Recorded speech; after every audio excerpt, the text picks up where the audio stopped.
Šiluva is considered to be the holiest place in Lithuania. Here, the Virgin Mary appeared to local villagers back in 1608.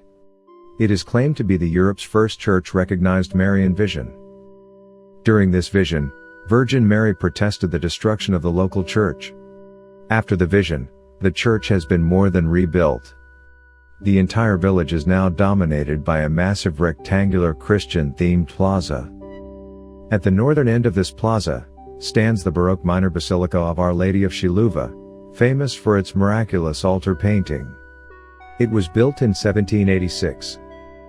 At the opposite end, the 1924 chapel by Anton Wawalski, a genius of monolith architecture, marks the exact spot of the vision.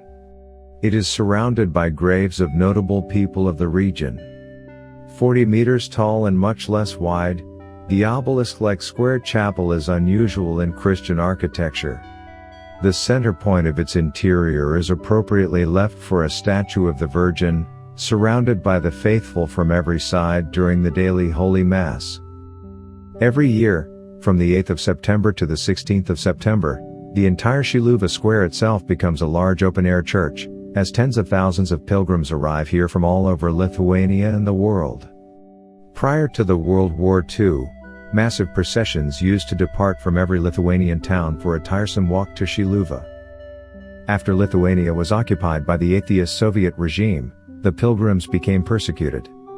The Soviets arrested local priests and blocked roads, yet Šiluva remained the religious heart of Lithuania to this day. Some 8 kilometers to Šiluva there is the 17th century Tėvynai monastery. Other religious sites are also nearby. These places, however, just like many other wonders of Lithuania, will be presented in the other videos of our series Lithuania by Drone.